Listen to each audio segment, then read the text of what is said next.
आपल्याला काही आठवतं का? नाही. मी गाढ झोपलो होतो. कसा झोपलो होतो? गाढ झोपलो होतो. मला काहीही माहित नाही, पण उठल्यावर सांगतो का नाही, मला रात्री चांगली झोप झाली. हे बोलतो का नाही आपण? सगळे बोलतात. कोण बोलत नाही? सगळे बोलतात. याला जाणणारा कोणी? तुम्हीच एक का देव आहे? मोकळं बोलत काय अडचण नाही. कोण जाणतो याला? नित्य जाणतो का नाही आपण सगळेजण? परमेश्वर जाणतो का नाही याला? नित्य जाणतो. स्वप्नामध्ये स्वप्न खरं वाटतं, पण जागा झाल्यावर स्वप्न राहतं का? नाही. कारण स्वप्नाचा अभिमानी तेजस आहे आणि सुसुप्तीचा अभिमानी कोण आहे? प्राज्ञ आहे. आणि जागृतीचा अभिमानी विश्व आहे. आणि ह्या तिघाला जाणणारा तू आहेस. कोण जाणणार आहे? या तिघालाही जाणणारा कोण आहे? तू आहेस. म्हणून आपण जागृतीलाही जाणतो, स्वप्नालाही जाणतो आणि सुसुप्तीलाही जाणतो. पण हे जाणण्यासाठी जी साधना करावं लागते, त्या साधनेवर आरोढ झालं पाहिजे. हे महत्वाचं आहे.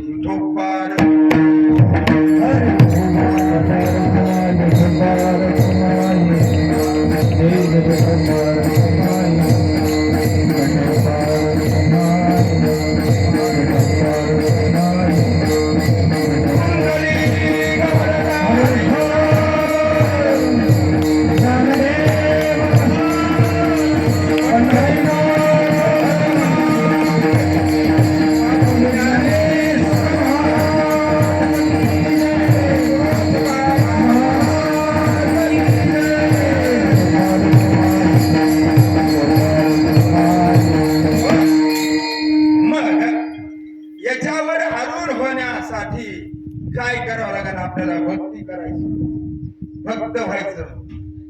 तर एकाएकी भक्त होता येत नाही, कोणालाही होता येत नाही. मग काय करावं लागेल? आधी कर्मच करावं लागेल. अर्जुनाला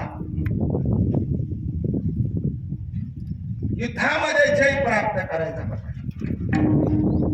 राज्यही प्राप्त करायचं होतं आणि मोक्षही प्राप्त करायचं होतं. त्याला आधी कर्म करावं. कारण क्षत्रियाचं कर्म काय आहे?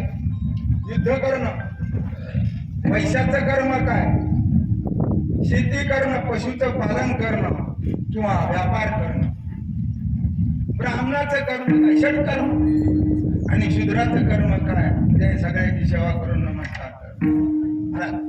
आपण आपल्या वर्ण आश्रमाप्रमाणे कर्म करत असताना ते कर्म कसं केलं पाहिजे? तर अपेक्षा रहित कर्म केलं पाहिजे.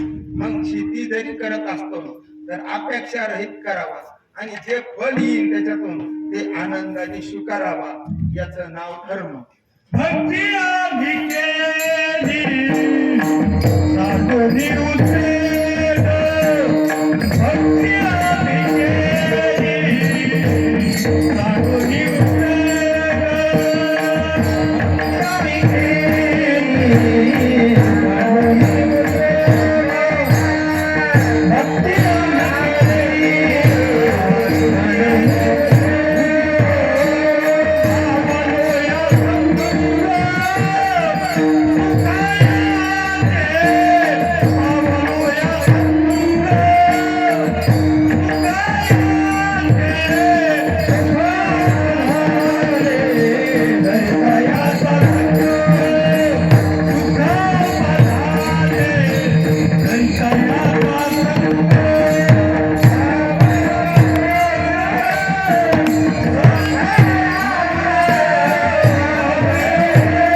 अनात्म पदार्थ कोण आहे?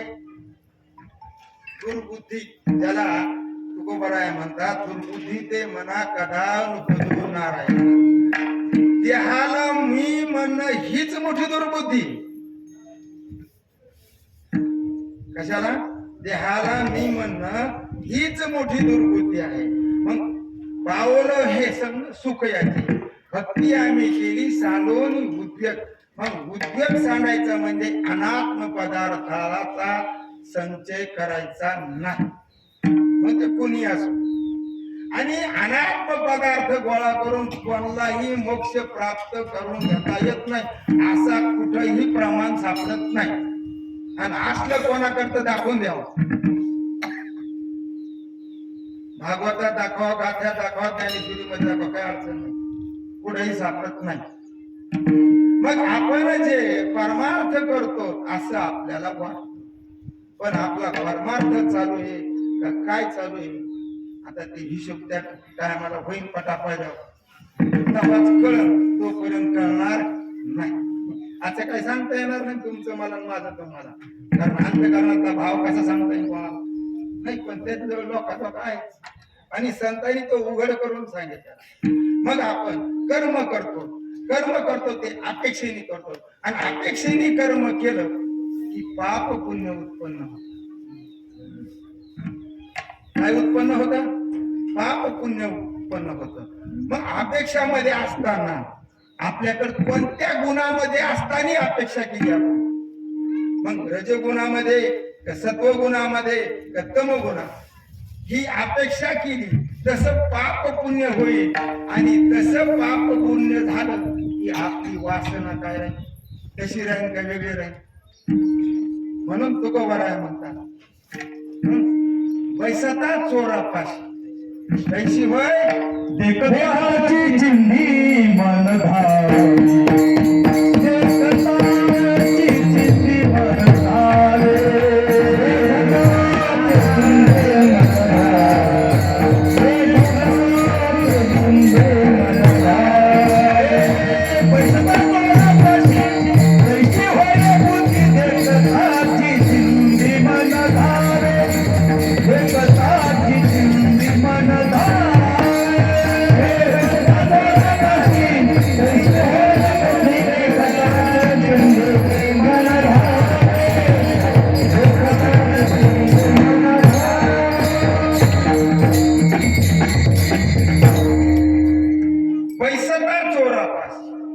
तैशी होय बुद्धी.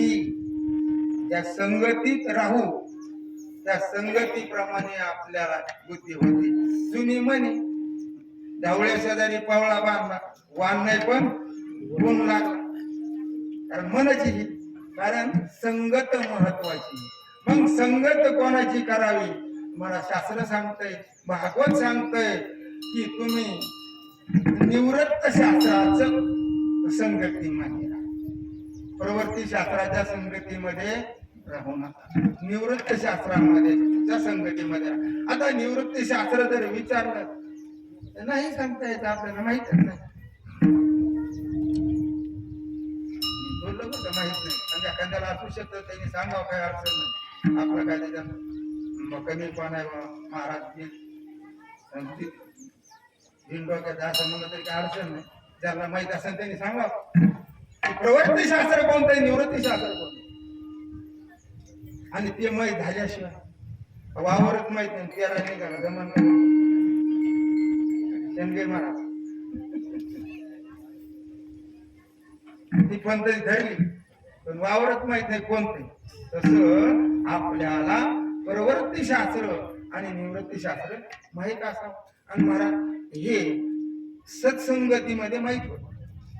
पुढं सत्संगतीमध्ये मग सत्संग करत असताना मग गाथा असेल, ज्ञानेश्वरी असेल किंवा भागवत असेल, कुठल्याही ग्रंथाचा सत्संग केला तर सगळ्याचे सिद्धांत एकच आहेत. त्या सिद्धांतामध्ये काही बदल नाही, दृष्टांतामध्ये बदल आहे, पण सिद्धांत मत एक आहे. मग आपल्याला आपण दोन शास्त्र साधारण आपल्याला शिकवतात. पूर्वमीमांसा आणि उत्तर मीमांसा हे दोन शास्त्र शिकवतात. पूर्वमीमांसा काय शिकवते? प्रवृत्ती. तुम्ही देवाची पूजा करा, सत्यनारायण घाला, सत्य करा, कीर्तन करा, भागवत करा, हे सगळं शिकवतो. पण उत्तर मीमांसा काय शिकवते? निवृत्त. हे तू काहीच करू नको, तूच ते ब्रह्म आहे. पण हे कधी कळ? विचाराने कळ. आणि विचार कोणाजवळ आहे? तुमच्या जवळच आहे. विचार काय म्हशीकडे का? नाही. प्रत्येक जीवाकडे, मनुष्य देहाला आला त्याच्याकडे विचार. पण तो विचार पुढे खर्च करावा. आपण नाही तिथं खर्च करतो, जिथं ज्याची गरज नाही तिथं खर्च करतो, आणि जिथं गरज नाही तिथं खर्च करत नाही. विचाराने काय होतं? विचारे जाये ते तत्व बोधा. हा? विचारे जाये ते तत्व वा, बोधा. विचारे जाय ते तत्वबोधा. कारण विचाराने तत्वबोध प्राप्त होतो. मग आपण विचार करतो तर प्रवर्त शास्त्रामध्ये धिगाणा घालीत राहत. सत्संगामध्ये विचाराला प्राधान्य शास्त्रामध्ये. आणि विचार जर केला तर देव तुम्हीच आहेत ना. देव देवळात नाही. देव कोण आहेत? तुम्हीच आहात. आणि ज्या वेळेस आपला असा विचार होईल, पण हा विचार येण्यासाठी आपलं अंतकरण शुद्ध झालं पाहिजे, पवित्र झालं पाहिजे. आणि तुकोबाला ते सांगतात, काय पवित्र करा म्हणतात? पवित्र तो देह मानी तुका म्हणे चित्त करा रे निर्मळ येऊन गोपाल राहे ते गोपाल राहे ते तुका म्हणे येऊन गोपाल राहे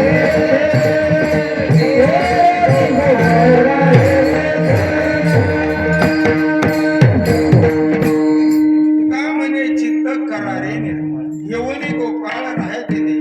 आता चित्त निर्मळ करायचं सांगितलं. आता चित्त निर्मळ करतो का अंग निर्मळ करतो? चित्त निर्मळ करतो का कपडे भारी घालतो? आणि चित्त कशाने निर्मळ होत हे माहित पाहिजे. कशाने चित्त निर्मळ होत? कारण चित्त निर्मळ झाल्याशिवाय नाही पुढे कोणा जाता येईल का? नाही. मग चित्त निर्मळ करण्याच्या मार्गावर आपण आहोत का? याचं त्यांनी जनतेला डिग्री लावायची. एकाकडे पाहायचं कारण नाही. कारण चित्त निर्मळ करण्यासाठी एकच मार्ग सांगितलाय, तो म्हणजे निष्काम कर्म. तया सर्वात्मका ईश्वरा सो कर्म कुसुमांची आविरा. पूजा केली होया पारा तोषा लागी. मनोनित्ये पूजे रिझले नि आत्मराजे. वैराग्य सिद्धी पसाई दिजे. वैराग्य दुकानात नाही भेटत. आळंदीत पंढरपुरात बी नाही भेटत. म्हणजे हिमालयात जाऊ तिथे बी नाही भेटत. आणि वैराग्य जर नसल तर तो साधू नाही.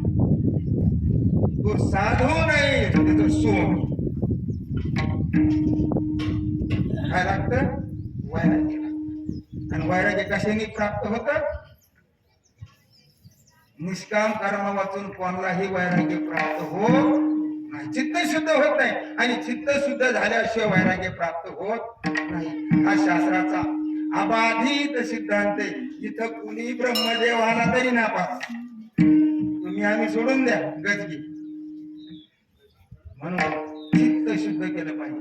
आता काही आपण काय म्हणतो, आम्ही देवाला शरण आहोत, देवाला शरण आहोत असं बोलतो. आम्ही शरणागत भक्त आहोत असं म्हणतो आपण.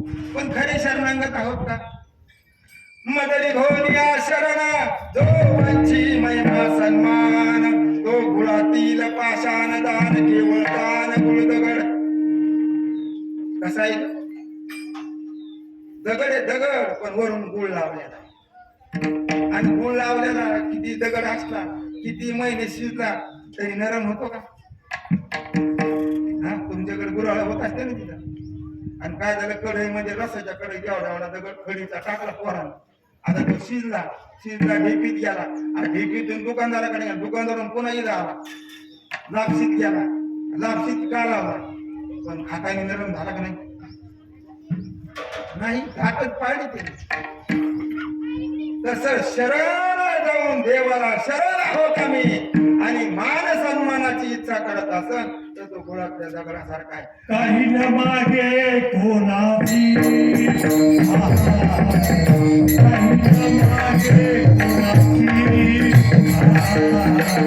काही न मागे कोणाची काही न मागे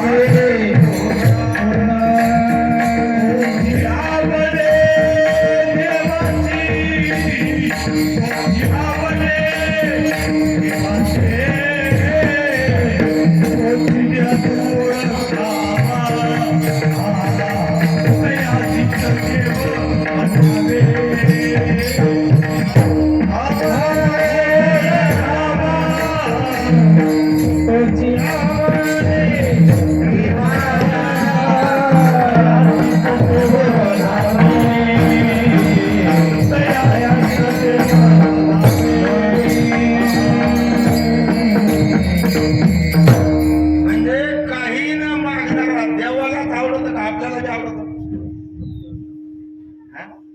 आपल्याला कोण आवडतं?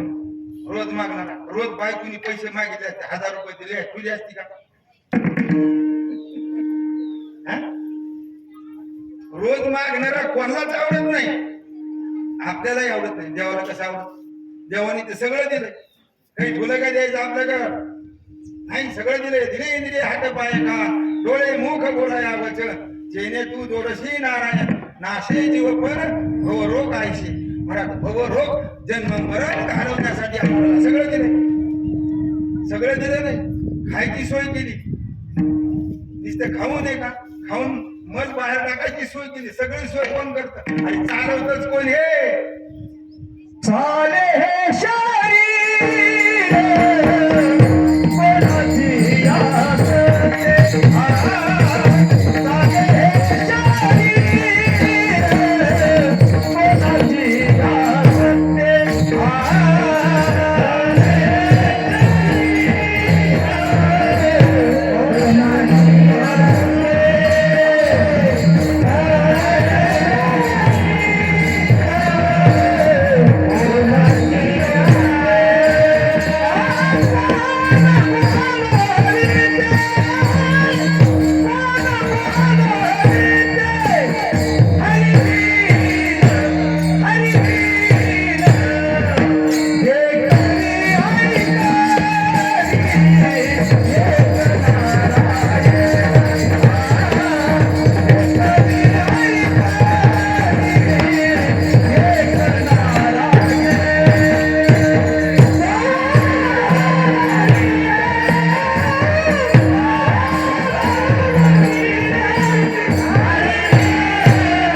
अजून काय बोलायला पाहिजे सांगा? चाले हे शरीर कौनाची असते, कोण बोलवी तो हरिविन, देखवी ऐकवी एक नारायण. दयाचे भजन चुकू नको, करू नको, केलं तर फुकट करू नको. कसं चालू आहे? कारण चालवणारा कोण आहे? जर विचार केला आणि ते जर पटलं तर मला अहंकार राहील का? कोण नाचवत आहे आपल्याला? तुम्ही आम्ही नाही नाचत, आपल्याला नाचवती ती अहंता.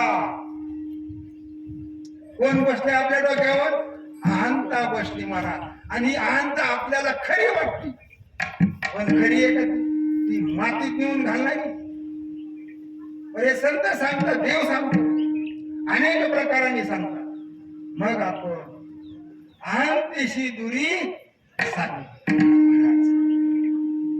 संसाराशी आगी लावोनी सोकरी आणि अहंकाराशी दुधीत धव. म्हणजे संसाराशी आगी लावोनी सोकरी अहंतेशी दुरी दवडली.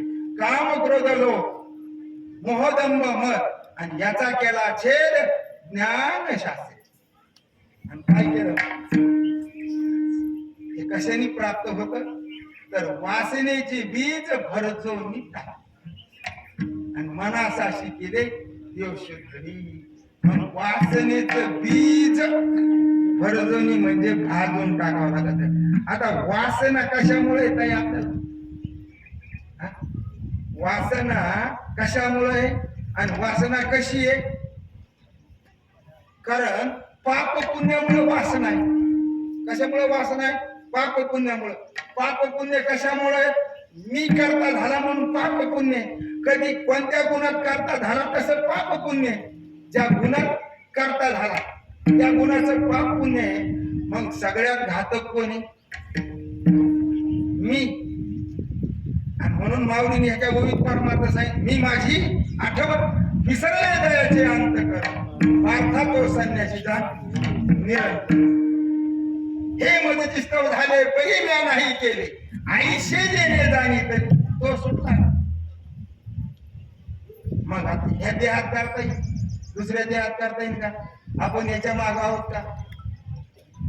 आपण तर सगळे जाहिरातीच्या माग आहोत. कोणाची जाहिरात करायची? देहाची. आणि देह कसा आहे म्हणायचा? क्षणभंगूर नाही भरवसा तर सांगायचं, आचरणात आणायचं. महाराज छोट्या छोट्या सोडून द्या, मोठ्या संग मोठे जे मोठे म्हणून घेते बाळकाले तर सोडून, बाळकाले तर काय म्हणजे मोठ्याचं कचूर धरून विचारलं पाहिजे, सांग कसं आहे काय शिकवता धर्म आपल्याला आणि कशा वागवता तुम्ही? धर्माने का धर्माने मला बाळकाचं काय जे करते म्हणून आपण करू, त्यांनी नाही केलं तर आपली ताकद करायची. एक शेतकरी होता आणि गरीब शेतकरी होता, रोडच्या घरात आणि कोणी कोण मोठ्या पाटाचा शेत होता. असं दोघं धरू आपण काय अडचण आणि कोणी कोणी आणि त्याच्या पलीकडे बरेच वावर होते. पाटील कोणालाही वावरातून जाऊन देत नव्हता आपल्या वावरात, पण त्या गरीबाच्या वावरातून रस्ता पाहणार. आता गरीबाला वाटलं पाटलाचं काम जाऊन तो त्यांचा मार आणायचा. मग पाटलानीच गरीब पाळली, मग सगळे सुरू झाले. लक्ष देत कशासाठी सांगतो मी? पाटलानीच गरीब पाळली, माग सगळ्यांनी डांबरीच केला. तसा हे मोठ्याने रस्ता पाळला म्हणून आपण डांबरी केला. पार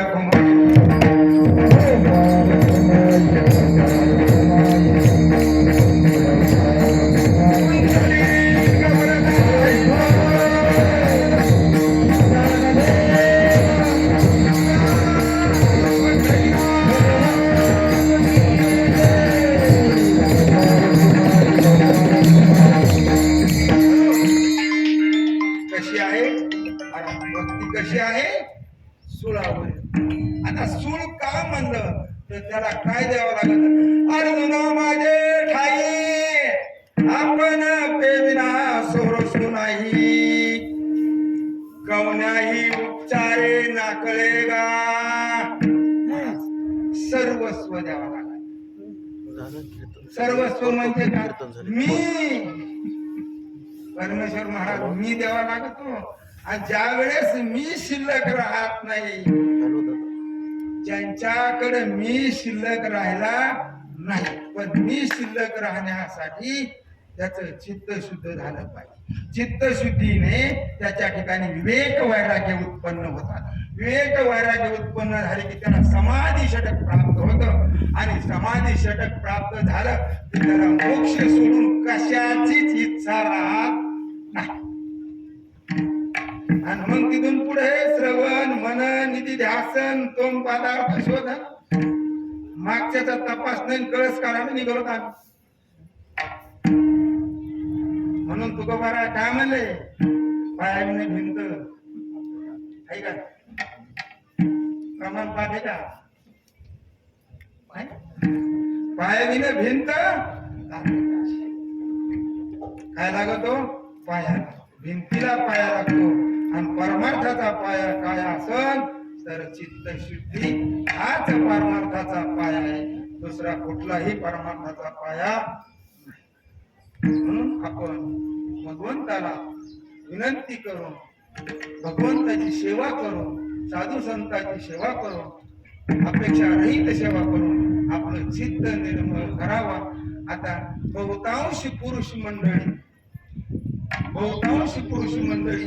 देवपूजा करत नाही. ते देवाचे जावं येतात. मला सांगा साधी जर तुम्ही देवाची पूजा करत नाही कोण कसं काय होईल? आश्चर्याची गोष्ट नाही. आंघोळ केली की टिकला लावला की निघला चहा घेऊन. देवपूजा केली पाहिजे. देवाचं नामस्मरण केलं पाहिजे. जे असन ते रामकृष्ण हरी म्हण कोणतंही म्हण पण हे केलंच. भावा बिन देव कैसा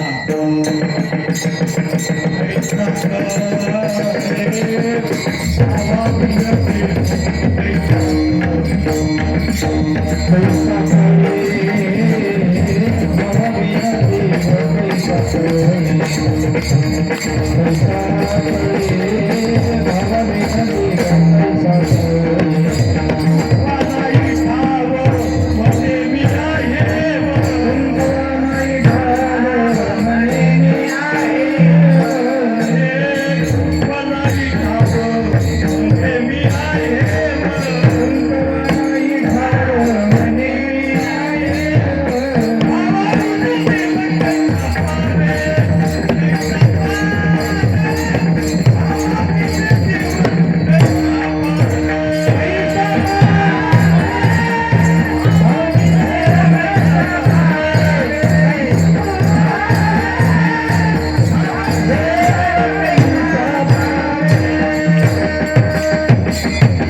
म्हणे मी आहे. भावाविना देव कैसा. आता भाव पुढे भेटतो काही काही नोटा दिल्या 1-2 लाख 10-1 लाख 5-4 कोटी. मग आपण भावाचा शोध घेतो का? बोला भाव पुढे भेटतो. पैशाने भाव उद्ध्वस्त होतो. कोणाचाही होतो. किती मोठा साधू असून द्या. जग मान्य बर का. जगत मान्य साधू असतात. शास्त्र मान्य साधू हिंडतच नाही ना. मग त्याचा भाव राहतो का? नाही. आता हे उदाहरण आपल्या समोर आहे. 5 कोटीचा घोटाळा साप्त्यामध्ये. आता सर भारतात झालं ना इथेच का? जग मान्य नसावा, शास्त्र मान्य असावा किंवा ईश्वर मान्य. भाव कसे कधी राहतो? भाव ज्ञाना वाचून टिकन का? नाही. ज्ञाना वाचून कोणाचाही भाव टिकणार नाही. एक साधारण आपल्या अनुभवाचं उदाहरण सांगतो. एकाच गल्लीमध्ये एक मुलगा आणि मुलगी राहतात. दोघही नात्याने म्हणजे सोयरे पण 2 घर सोडून मुलगा राहतो. 3 घर सोडून समजा मुलगी राहते. ती त्याला दादा म्हणायची, हा तिला ताई म्हणायची. आणि दोघही उपवर झाले ते लग्नाला लागले. एक दिवशी ती पोरगी पळाली आणि पळता पळता आपटली टंगड मोड. आता टंगड मोडल्यानंतर त्यांनी ते पाहिलं. आता पाहिल्यावर यांनी तिला उचललं का तिच्या बापात फोन कर. बर दवाखान्यात कोण नेलं? यांनी का तिच्या बापाने? कस काय नाही त्याची नाही ना बघितली. मग रस्त्याने ऍक्सिडेंट बघा तर आता काय कोणा की दवाखान्यात तुम्ही आपल्या गावाकडला आहे का? आपल्या भागातला आहे का? आणि आपल्या जवळचा आहे का? आणि आपलाच आहे असा भाव करून करतो का? तसा मग उचाला तर कोणला नेतो नाही. मग त्याने तिच्या बापाला फोन केला. म्हणला काका ही पोरगी पडली, तिचा पाय मोडला. काय झाला असेल ते बघा ना. बाप आला दवाखान्यात घेऊन जा आणि नीट झाली पोरगी आणि वर्ष 6 महिन्यांनी योगाने तुमच्यासारखे 4 जमले म्हणे लावा यांचं लग्न किंवा आपल्या गुंडीसारखे लग्न लागल्यानंतर ती पोरगी चालता फक्त नख निघत अंगठ्याचं नख निघत आणि नखातून रक्त येऊ लागलं हडायला लागलं दवाखान्यात तुम्ही तर बापाला सांगितलं तुझी पोरगी घेऊन जा बोला ना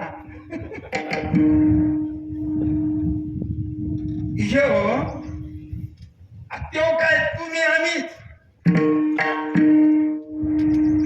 हा?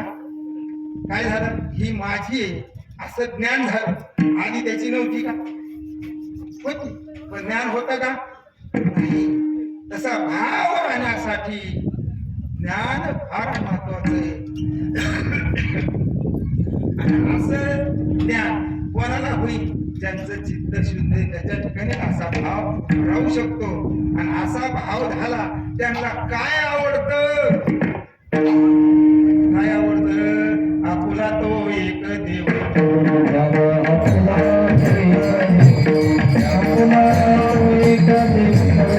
आपला एक देव